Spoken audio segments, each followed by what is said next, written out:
اعوذ باللہ من الشیطان الرجیم بسم اللہ الرحمن الرحیم۔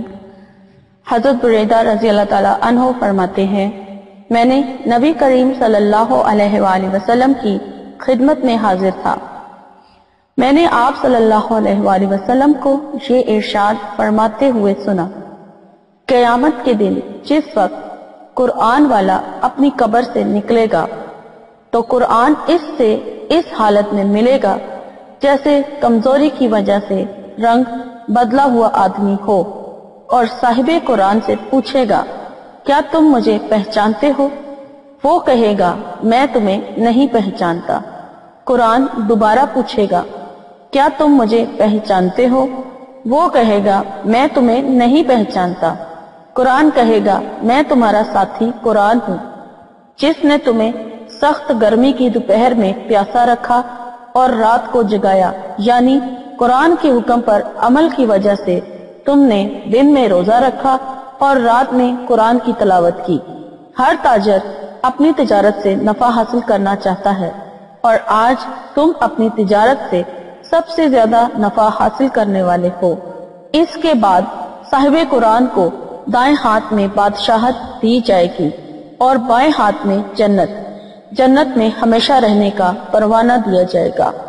اس کے سر پر وقار کا تاج رکھا جائے گا، اور اس کے والدین کو 2 ایسے جوڑے پہنائے جائیں گے جس کی قیمت دنیا والے نہیں لگا سکتے۔ والدین کہیں گے، ہمیں یہ جوڑے کس وجہ سے پہنائے گئے ہیں؟ ان سے کہا جائے گا، تمہارے بچے کی قرآن حفظ کرنے کی وجہ سے۔ پھر صاحب قرآن سے کہا جائے گا، قرآن پڑھتا جا اور جنت کے درجوں اور بالا خانوں پر چڑھتا جا۔ چنانچہ جب تک وہ قرآن پڑھتا رہے گا، چاہے روانی سے پڑھے چاہے ٹھہر کر پڑھے، وہ جنت کے درجوں اور بالا خانوں پر چڑھتا جائے گا۔ قرآن کریم کا کمزوری کی وجہ سے رنگ بدلے ہوئے آدمی کی شکل میں قرآن والے کے سامنے آنا در حقیقت یہ خود قرآن والے کا ایک نقشہ ہے کہ اس نے راتوں کو قرآن کریم کی تلاوت اور دن میں اس کے احکام پر عمل کر کے اپنے آپ کو کمزور بنا لیا تھا۔ سبحان اللہ۔ السلام علیکم، کیا حال ہے ویورز آپ لوگوں کے؟ میں امید کرتی ہوں آپ لوگ خیریت سے ہوں گے، اور میری دعا ہے کہ اللہ تعالیٰ آپ کو ہمیشہ اپنے حفظ و ایمان میں رکھے، اور آپ کی تمام جو جائز خواہشات اور حاجات ہیں اللہ تعالیٰ انہیں اپنی بارگاہ میں قبول اور مقبول فرمائے، اور آپ کے جو بھی مقاصد ہیں جن میں آپ وظائف کر رہے ہیں تو اللہ تعالیٰ انہیں قبول کرے، آپ کی تمام پریشانیاں دور کریں، جن مسائل میں آپ گھرے ہوئے ہیں تو اللہ تعالیٰ آپ کو ان سے نجات دلائے، آمین۔ بس مجھے بھی اپنی دعاؤں میں ضرور یاد رکھیں۔ شکریہ۔ میں آپ کی میزبان لیلا حاضر ہوں اپنے چینل میں۔ تو بس آج جو میں آپ لوگوں کے لیے وظیفہ بنا کر لائی ہوں، یہ ہر قسم کی جو آپ کی پریشانی ہے اس سے نجات حاصل کرنے کا ایک بہت ہی عمدہ اور بہت ہی آزمودہ عمل ہے، اور اس کے علاوہ آپ لوگوں کا جو بھی مطلب ہے، جو بھی مقصد ہے، وہ جو نہیں پورا ہو رہا ہے تو اس میں کامیابی کا بھی یہ بہت ہی گارنٹیڈ عمل ہے۔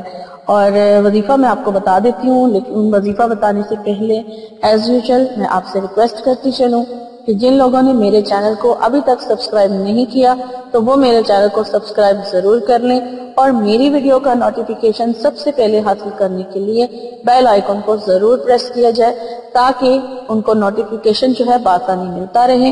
اور اگر آپ لوگوں کو میری ویڈیوز اچھی لگتی ہیں لائک ضرور کیجئے اور کمنٹس کر کے مجھے ضرور بتائیں۔ شکریہ۔ چلیں اب چلتے ہیں ٹاپک کی طرف۔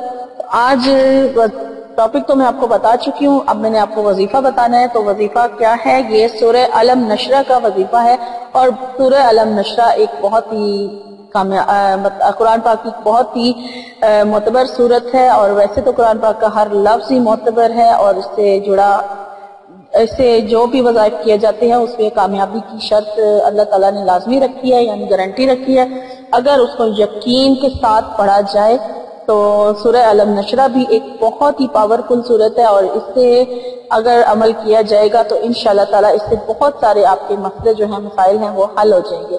تو میں آپ کو سورہ علم نشرہ کے ساتھ 2 عملیات بتاؤں گی، 2 یعنی وظیفے بتاؤں گی، 2 طریقے بتاؤں گی۔ آپ کو جو آسان لگتا ہے آپ اس وظیفے کو کر کے تو اپنے مقصد کو میں کامیابی حاصل کر سکتے ہیں۔ تو پہلا طریقہ میں آپ کو بتانے جا رہی ہوں، یہ آپ نے کسی بھی ٹائم آپ کرنا چاہیں کر سکتے ہیں۔ جو نفل پڑھنے کا ٹائم ہوتا ہے اس ٹائم پر آپ نے 2 رکعت حاجت کے نفل ادا کر لینے ہیں۔ بس صرف فجر کی نماز کے بعد چونکہ نفل نہیں پڑھے جا سکتے تو فجر کے بعد یہ عمل نہیں ہو سکتا، اور اس کے علاوہ عصر کی نماز کے بعد بھی نفل نماز نہیں پڑھی جاتی، تو اس ٹائم بھی آپ یہ عمل نہیں کر سکتے ہیں۔ لیکن اس کے علاوہ اگر آپ اشراق کے ٹائم، چاشت کے ٹائم یا تہجد کے ٹائم، عشاء کے بعد، ظہر کے بعد یہ عمل آپ مغرب کے بعد اگر آپ کرنا چاہیں تو کر سکتے ہیں۔ تو چلیں اب عمل بتا دیتی ہوں، آپ کو وظیفہ بتا دیتی ہوں کہ کس طرح سے پڑھنا ہے۔ آپ 2 رکعت پہلے حاجت کی نیت سے نفل ادا کر لیں، پھر اس کے بعد آپ نے 111 مرتبہ سورہ علم نشرہ کو پڑھنا ہے، اور اس کے بعد جب آپ 111 مرتبہ سورہ علم نشرہ پڑھ لیں تو پھر آپ نے تیسرا کلمہ پڑھنا ہے 11 مرتبہ، یعنی 11 بار آپ تیسرا کلمہ پڑھیں گے، اور تیسرا کلمہ جب آپ کا 11 بار کمپلیٹ ہو جائے گا تو پھر اس کے بعد ایک بار آپ نے سورہ یاسین کو پڑھنا ہے، اور اس طرح پھر آپ نے اپنی یہ تو تینوں جو آپ کی وظیفے میں شامل ہیں، تیسرا کلمہ، سورہ علم نشرہ اور سورہ یاسین یہ کمپلیٹ ہو جائیں گی، تو پھر آپ درود شریف پڑھ لیں، 3 بار پڑھ لیں۔ درود شریف پڑھ کے اپنے مقصد کے لیے دعا کریں، دعا سے اول اور بعد میں آپ نے درود شریف پڑھنا ہے۔ 3 بار شروع میں پڑھ لیں اور 3 بار ہی دعا مانگنے کے بعد پڑھ لیں۔ دعا بہت عاجزی سے مانگیں، تو انشاءاللہ تعالی آپ کا جو بھی مقصد ہوگا، جو بھی آپ کی مشکل ہوگی، جو بھی پریشانی ہوگی، پریشانی دور ہو جائے گی، اور مقصد ہوگا تو وہ پورا ہو جائے گا انشاءاللہ تعالی۔ اگر آپ کے حق میں بہتر ہوگا تو لازمی آپ کو کامیابی حاصل ہوگی۔ مقصد آپ کا آپ بہتر چاہتے ہیں، کوئی بھی ہو سکتا ہے۔ اور یہ تو اس کا ایک طریقہ تھا۔ اب میں آپ کو اس کا سورہ علم نشرہ کا دوسرا طریقہ بتانے جا رہی ہوں۔ تو دوسرا طریقہ یہ ہے کہ اس میں آپ نے سورہ علم نشرہ کو 1011 بار پڑھنا ہے، اور 1011 بار پڑھ لیں۔ اگر آپ 1011 بار نہیں پڑھ سکتے تو آپ اس کو 141 بار پڑھیں، اور اس کے بعد پھر جب آپ کا یعنی کہ آپ کی مرضی ہے، آپ چاہے 1011 بار پڑھیں، اور آپ کی مرضی ہے آپ چاہے 141 بار پڑھیں۔ اب آپ کو جو آسان لگتا ہے آپ اس طریقے سے پڑھ کے اس کے بعد پھر آپ نے 111 بار درود شریف پڑھنا ہے۔ 111 بار درود شریف پڑھنے کے بعد پھر آپ اپنے مقصد کی اللہ تعالیٰ سے دعا کریں۔ آپ جو بھی دعا مانگیں گے وہ انشاءاللہ تعالیٰ اگر اللہ تعالیٰ نے چاہا تو اور آپ کے حق میں بہتر ہوگی تو وہ لازمی قبول ہوگی، کیونکہ یہ بہت پاورفل عمل ہے۔ اور آپ یہ لوگ جو لوگ وظائف کر کر کے تھکے ہوئے ہیں، تھک چکی ہیں، جن کی دعائیں قبول نہیں ہوتی ہیں، وہ یہ عمل کر کے دیکھ لیں، انشاءاللہ تعالیٰ ان کو اس سے فائدہ حاصل ہوگا۔ اس کے علاوہ سورہ علم نشرہ کو جو ہے پڑھا جاتا ہے رزق میں اضافے کے لیے بھی، اس سے آپ کے رزق میں اضافہ بھی ہوگا اگر آپ اس طرح سے اس عمل کو کریں گے۔ اور یہ عمل 1 دن کا ہی ہے، اگر آپ کو 1 دن میں کامیابی نہیں ہوتی ہے تو پھر آپ اس کو 3 دن یا پھر 11 دن یا 21 دن تک جاری رکھ سکتے ہیں، وہ آپ کی مرضی ہے۔ اگر آپ کو 1 دن میں کامیابی حاصل نہیں ہوتی ہے تو آپ اس کو دوبارہ بھی پڑھ سکتے ہیں، اب وہ آپ کی مرضی ہے، آپ چاہے روز پڑھیں اور چاہے آپ اس کو 3 دن پڑھیں، چاہے 11 دن پڑھیں یا 21 دن پڑھیں۔ تو یہ بہت گارنٹیڈ عمل ہے۔ عمل میں آپ کو ایک بار دوبارہ بتا دیتی ہوں کہ پہلا جو میں نے طریقہ بتایا تھا اس میں 2 رکعت حاجت کے نفل پڑھنے ہیں، اور حاجت کے نفل پڑھنے کے بعد 111 بار سورہ علم نشرہ پڑھنی ہے۔ سورہ علم نشرہ کو 111 مرتبہ پڑھنے کے بعد پھر 11 بار آپ نے تیسرا کلمہ پڑھنا ہے، اور تیسرا کلمہ پڑھنے کے بعد پھر آپ نے 1 بار سورہ یاسین پڑھ کے پھر آپ نے درود شریف پڑھنا ہے 3 بار، اور اپنے مقصد کے لیے دعا کرنی ہے، اور دعا مانگنے کے بعد بھی آپ نے 3 بار درود شریف پڑھ لینا ہے۔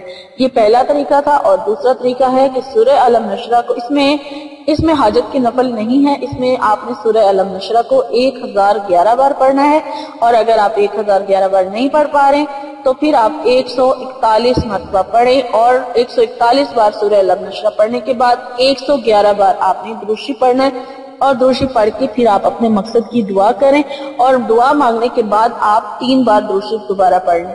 اور جو بھی آپ اللہ تعالیٰ سے مانگیں گے، جس چیز کی بھی آپ اللہ تعالیٰ سے درخواست کریں گے، وہ انشاءاللہ تعالیٰ آپ کو مل جائے گی، آپ کا مقصد پورا ہو جائے گا۔ لیکن اس کا یہ ہوتا ہے کہ مقصد آپ کا جائز ہونا چاہیے، اور دوسرا آپ کے حق میں بہتر ہونا چاہیے۔ تو یہ میرے آج کے وظائف تھے. اگر آپ کو پسند آیا تو لائک ضرور کیجئے اور میری ویڈیو کا لنک ایسے لوگوں کے ساتھ ضرور شیئر کریں جنہیں اس چیز کی ضرورت ہے، اس وظیفے کی ضرورت ہے.